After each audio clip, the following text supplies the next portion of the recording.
Hello everyone, I hope you are doing well. Today we start the terminal input output, which is our last part of the concept related information management. Okay, so let's start with terminal input output, and after completing this, uh, we move towards the concept related to process management. Okay, and here we see what is process, multi-programming, context switching, process scheduling. Okay, so all these things we see after completing terminal input output. Okay, so what is terminal सबसे पहले तो बात ये कर।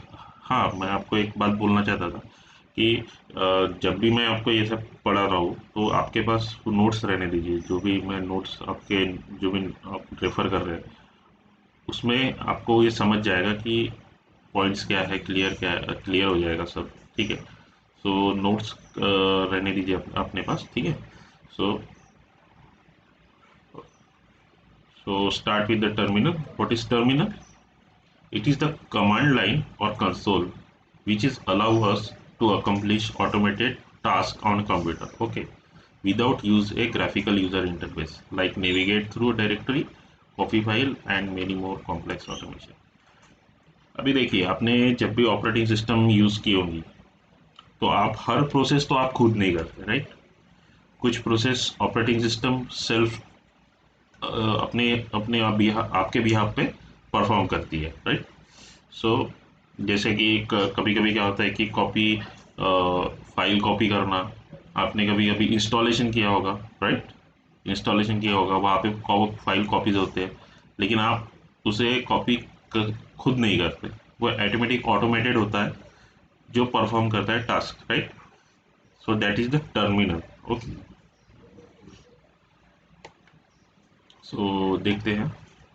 A terminal or visual display unit is the common input output medium. Visual display unit बोले तो हम monitor बोल सकते हैं, right?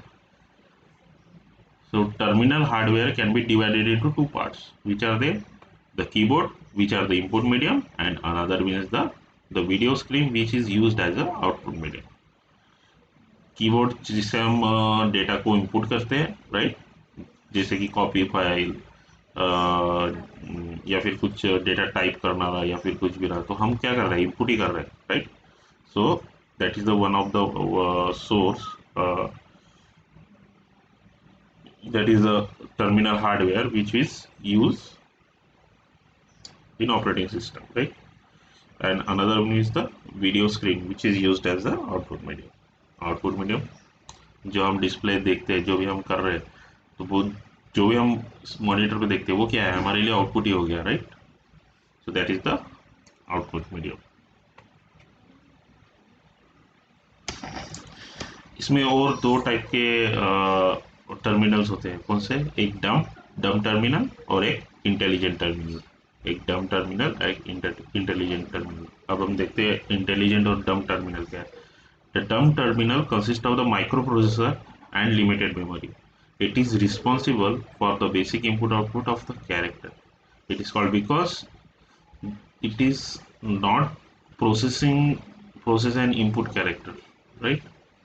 So that is the dumb terminal. Okay, जो इनपुट कैरेक्टर्स को प्रोसेस नहीं कर पाता है, दैट इज द डम terminal.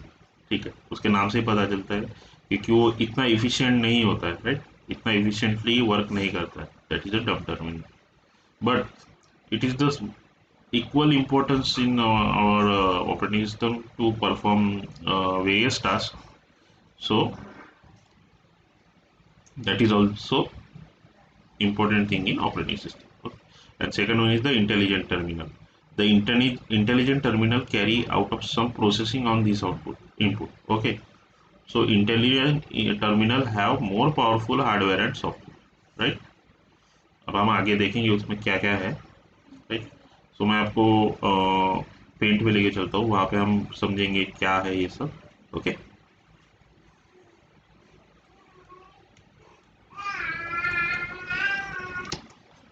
so terminal is divided into two part, that is the RS232 and memory map.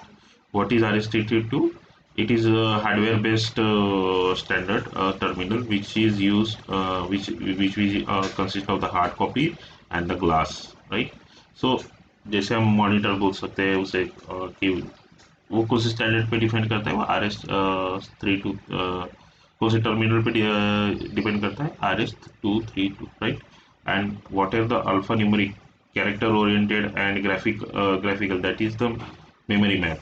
Okay, so this terminal consists of the two parts, that is the alphanumeric and graphical. जो भी हम interact करते हैं, right? जो भी हम operating system से interact करते हैं, that is the memory map. Okay, so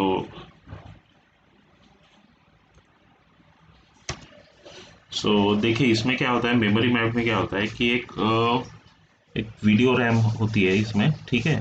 so basically वो क्या करता है, वो हार्डवेयर किस टाइप का वर्क करता है? अगर मैंने कोई डेटा कीबोर्ड से एंटर किया है तो वो सबसे पहले कहा जाएगा वीडियो रैम में, right? And that is further place into the one appropriate place, and after that we that characters or whatever be data we inputted, that show on your display. Okay, so that is the memory map. Okay, so that is the terminal input output, and here we complete the information management. So let's move to another topic, that is the concept related to process management. And whatever be your questions or whatever be your problems, you can tell me on comment box. Okay, so what is concept related to process management? In multi-user system, many user and programmer seek their respective terminals, right? Terminals, whatever I told you in last slide. Okay, and execute the same or different programs. Despite many user working on the same system, each one feel as if the entire system is being used by it only. So by him only. Okay, so this is made is possible by the operating system. The disk stores program and data for all users, and the operating system enables CPU to switch from one user to another, and the operating system allocates CPU time to user.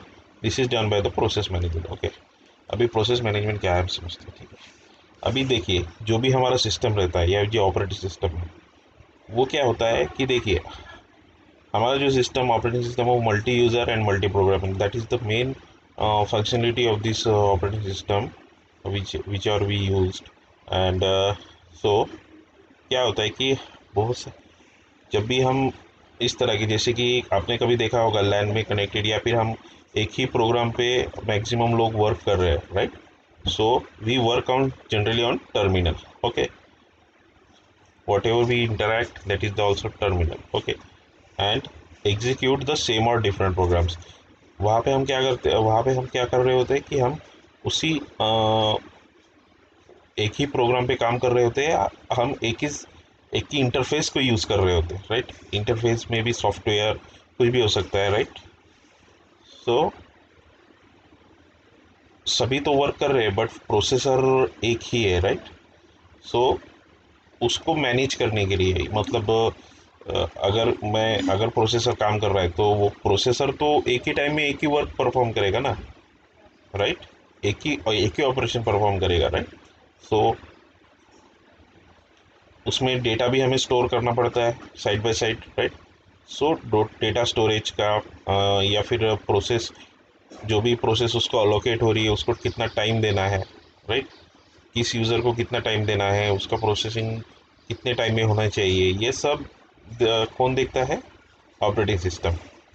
सो वही हमें यहाँ पे पढ़ना है कि operating system किस तरह से इन सब चीज़ों को मैनेज करता है, right? So one by one हम देखेंगे कि उसके सब उसमें क्या क्या पैरामीटर्स है, या फिर किस किस बेसिस पे वो सब मैनेज करता है, मल्टीटास्किंग को कैसे मैनेज करता है, प्रोसेस मैनेजमेंट को कैसे करता है, what is context switching, and what is the process scheduling, right? So that is the topics of the process management. So let's move to next slide.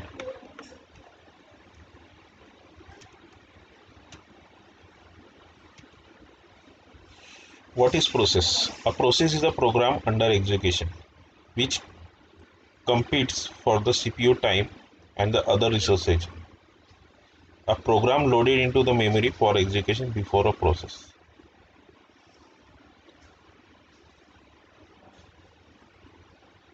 एक काम करते हैं, मैं इसका आपको एक पहले डायग्राम बना लेता हूँ, ठीक है, उसके बाद आपको मैं वहाँ पे समझाऊंगा। सो देखिए, जो भी होता है, जैसे कि जो भी हम टास्क सीपीयू परफॉर्म करते हैं, एक मिनट इसको सीपीयू कर देते हैं,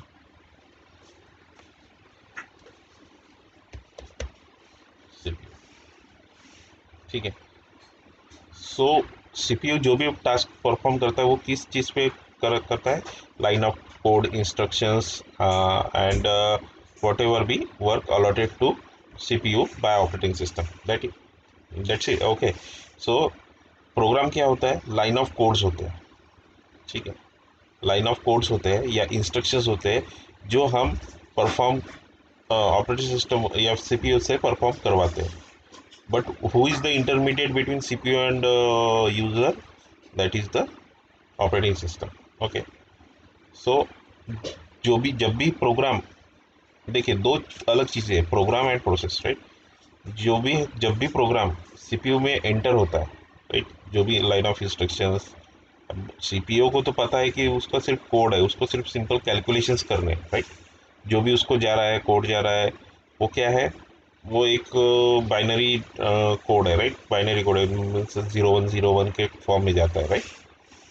and further that is also converted into signals, that is on and off signals, right. So जब भी प्रोग्राम सीपीयू में एंटर होता है तो वो एक प्रोग्राम को कन्वर्ट करता है उसके अंडरस्टैंडेबल फॉर्म में, and then it do process on that whatever their further calculation that is done by CPU, okay, and after that it returns result, okay।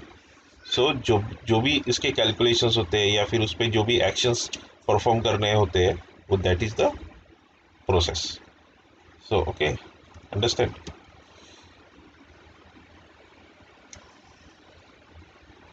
so यही कहा गया है, the process is the program under execution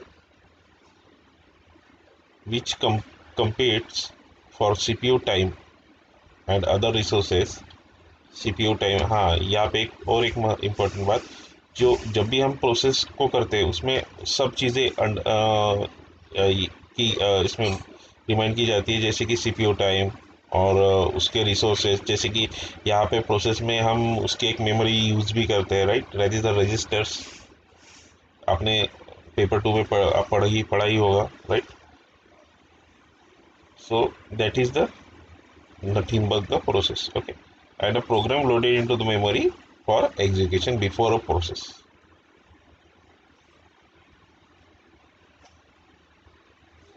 वही होता है, देखिए मैं वही कहा, इसमें क्या होता है, जब भी प्रोसेस होती है उसको एक प्रॉपर मेमोरी एलोकेट होती है, राइट।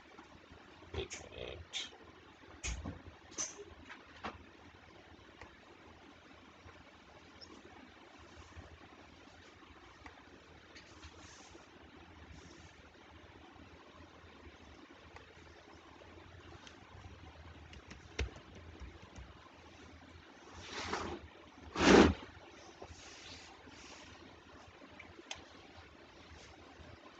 देखिए जब भी प्रोग्राम लोड होता है, आपने प्रोसेस और प्रोग्राम तो समझ लिया, राइट। अभी देखिए, जब भी प्रोग्राम लोड होता है सीपीयू में, सो उसको भी वो प्रोसेस में आ जाता है, right.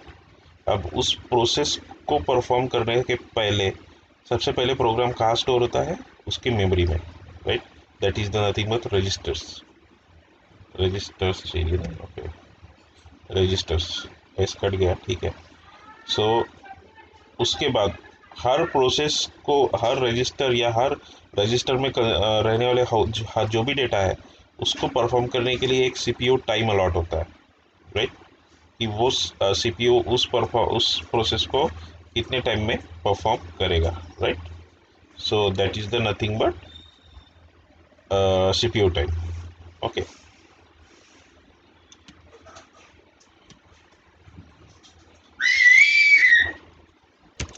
so he that is the uh, process management in our operating system.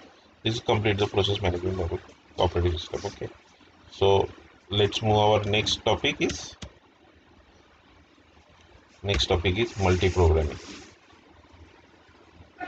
पहले पढ़ लेते हैं, फिर मैं आपको वापस समझाऊंगा। ठीक है, what is multi programming? A single user cannot keep either CPU or input output device busy at all time. Okay, multi-programming and the attempt to increase CPU utilization by always having something for the CPU to execute, right? In multi-programming we can run exam का साथ देखेंगे, ठीक है, इसको भी मैं समझाऊंगा। In multi-programming we can run two processes simultaneously. If process 1 waits for an input output, CPU execute process 2 and vice versa, right? That is, the CPU cannot remains idle long as there is the same process to be executed. There would be some time lost in turning attention from process 1 and to process 2. That is the called context switching. Context switching को का पूरा topic है इसमें, तो हम वो topic में हम समझेंगे कॉन्टेक्स्ट स्विचिंग क्या होता है। ठीक है, the number of process running simultaneously and competing for CPU is known as a degree of multi-programming. As this increase, CPU utilization increase, but then each process may be delayed attention. Okay, so इसको समझते क्या है। देखिए इसमें होता क्या है, देखिए अभी क्या है, मल्टी प्रोग्रामिंग का मतलब क्या है, मोर देन वन प्रोग्राम्स एक साथ परफॉर्म करना, right, like that. Okay, so जब भी अगर देखिए सीपीयू, कोई भी सीपीयू तभी सबसे ज़्यादा स्ट्रांग होता है जब उसमें मल्टी मल्टी प्रोग्राम की फंक्शनिंग हो। अगर एक ही चीज़ वो एक ही टाइम में एक ही प्रोसेस कर रहा है तो उसको मतलब नहीं है, राइट। सीपीयू वैसे भी एक ही करता है, बट यहाँ पे जो प्रोसेस मैनेजमेंट है वो कैसे इसमें जो प्रोसेस मैनेजमेंट है वो किस तरह मल्टी प्रोग्रामिंग को कैसे हेल्प करता है। So that is the main part we will see in this diagram. Okay, so देखिए अगर यूज़र ने, मान लीजिए हम यूज़र या ऑपरेटिंग सिस्टम में जो भी है, उन्होंने साइमल्टेनियसली दो प्रोग्राम्स को एग्जीक्यूट करने के लिए भेज दिया, right, to CPU, and then it generate process 1 whatever their related process, and second is the process 2 what is their respective process. Okay, so in these two process or this program, it allocates a memory, right. second one is the memory. हमने जो process में अभी देखा था कि CPU क्या करता है, हर प्रोसेस को एक प्रॉपर मेमोरी अलोकेट करता है पहले, तो उसने मेमोरी अलोकेट कर दी, राइट, दोनों के लिए, and it perform first time process 1। But क्या होता है कि सीपीयू जो होता है वो कंटिन्यूसली प्रोसेस 1 को नहीं परफॉर्म करता। क्यों? क्योंकि उसमें ऐसा भी कुछ लाइन ऑफ कोड होता है जहाँ पे हमें उसे वेट करना पड़ता है, right. So but that time CPU तो खाली रहेगा नहीं। क्यों? क्योंकि हम आइडियल नहीं रह सकता है हर टाइम में, सीपीयू आइडियल नहीं रह सकता, राइट। सो प्रोसेस 1 में क्या होता है कि जब भी प्रोसेस 1 परफॉर्म होती है और उसमें जब भी वेटिंग टाइम आ जाता है, so that time it's move towards the process 2 to come perform there process. Okay, so जब प्रोसेस 1 की वेट टाइम में सीपीयू प्रोसेस 2 को परफॉर्म करता है, ठीक है। So that is the multi programming ना, that is the multi programming. Okay, so उसमें क्या करता है, प्रोसेस 2 को परफॉर्म करता है। बट ये जो टाइम होता है कि प्रोसेस 1 टू प्रोसेस 2 पे जंप करने की, that is the nothing but the context switching. ठीक है, वो हम देखेंगे उस कॉन्टेक्स्ट स्विचिंग और क्या है, उसमें डिटेल्स में और क्या है देखेंगे बाद में। So that is the main part. Okay, and he like that it perform the multi programming. Okay, understand? यही कहा गया है, देखिए, in multi programming we can run two process simultaneously, right? Two process simultaneously.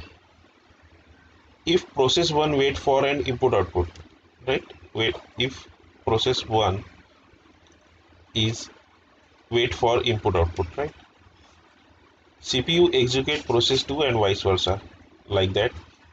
अभी क्या करता है कि जब प्रोसेस 2 में भी अगर ऐसा वेटिंग टाइम आएगा, सो दैट टाइम वो स्विच करेगा किस पे, प्रोसेस 1 पे। वही उसे ही हम कॉन्टेक्स्ट स्विचिंग कहते हैं, right? So that is the CPU can not remains ideal long as there is the same process to execute. देखिए क्या क्या होता है कि सीपीयू हर टाइम एक ही प्रोसेस को है ये नहीं करेगा कि अगर वो वेट कर रहा है तो उसके लिए रुकेगा नहीं, राइट? वो क्या करेगा, सेकंड प्रोसेस पे जंप करेगा, right? There would be some time to loss in turning attention from process 1 to process 2. So यही होता है time, and that is the context switch. So इससे क्या होता है कि number of process simultaneously perform हो जाते हैं, एंड उसमें सीपीयू यूटिलाइजेशन जो है वो इंक्रीज होता है। ठीक है, यही कहा गया है इस लाइन में, the number of process running simultaneously and competing for the CPU is known as the degree of programming. What is degree of multi programming? तो साइमल्टेनियसली कितने प्रोसेस, नंबर ऑफ प्रोसेस जो भी प्रोसेस कर रहा है उसे कहते हैं हम degree of multi programming, right? As this increase the CPU utilization as this increase CPU utilization, but then each process may be delayed attentions.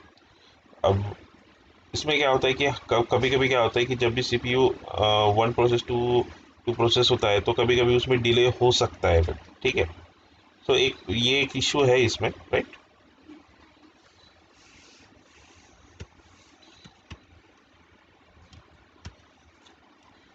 सो और next part is the context switching. हम context switching को भी पढ़ेंगे details में। Context switching stand for, what is context switching? Context switching uh, stand for turning attention to of CPU from one process to another. While context switching, the memory content of old process are stored somewhere. Otherwise, restarting this process would be impossible. The status of CPU register and the pointer memory are stored in specific memory area called the register save area, and the CPU starts executing another process. Both the processes are in the main memory even after context switching. After some time, the old process is scheduled again and CPU execute it from where it had left from, and the time lost content switching is very low. Okay, चलो इसको समझते हैं।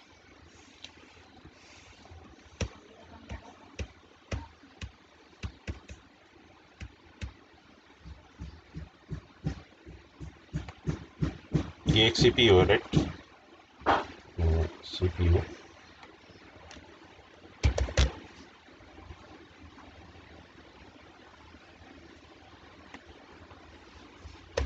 process 1 and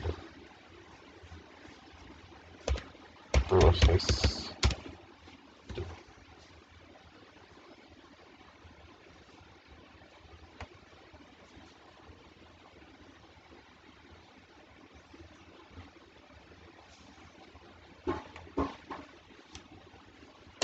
Main memory.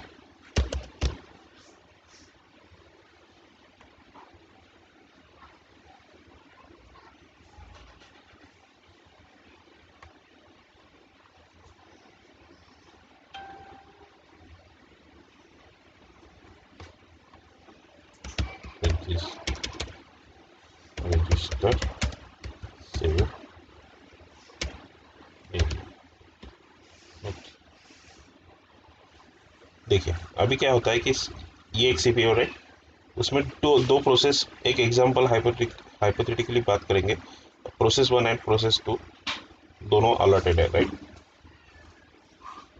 अब context switching का मतलब होता है हमारा एक प्रोसेस से दूसरे प्रोसेस पे जंप करने का टाइम, राइट, या फिर जंप करना, राइट। सीपीयू तो आइडियल नहीं रह सकता, राइट। सो जब भी दो प्रोसेस अलॉट हो गए, जब भी दो प्रोसेस आएंगे उनको एक प्रॉपर एक मेन मेमोरी में उसे स्टोर किया जाएगा, राइट। मेन मेमोरी में स्टोर किया जाएगा। उसे प्रोसेस करने के लिए हमें मेमोरी तो लगेगी ना, राइट। सो उसे मेन मेमोरी में उसे स्टोर किया जाएगा। बट अभी जैसे मान लो कि प्रोसेस वन शुरू है, अभी करंटली प्रोसेस वन वर्किंग में है, और उसे एक वेट टाइम आ गया है कि उसे उस प्रोसेस को उसको वेट करना पड़ेगा। सो मैंने जो लास्ट स्लाइड में कहा था कि जब भी वो वेट करता है तो वो क्या, सीपीयू क्या करता है, उसको स्विच करता है सेकंड सेकंड प्रोसेस पे, राइट, सेकंड प्रोसेस को परफॉर्म करता है। सो बट अभी जो भी प्रोसेस यहाँ पे हमने जहाँ पे हमें उसे छोड़ा था, लेकिन उसे भी तो परफॉर्म करना पड़ेगा क्योंकि इसका भी तो इनपुट आउटपुट का वेट टाइम आएगा, राइट। सो इसको भी हमें एक उसको छोड़ना पड़ेगा, फिर प्रोसेस वन को पकड़ना पड़ेगा, राइट। जब ठीक उसके वेट जब भी वेट प्रोसेस टू का वेट टाइम आएगा तो हमें फिर से स्विच करना पड़ेगा प्रोसेस वन पे, राइट। तो उसको सेव करने के लिए हमें उसके लिए एक पॉइंटर या फिर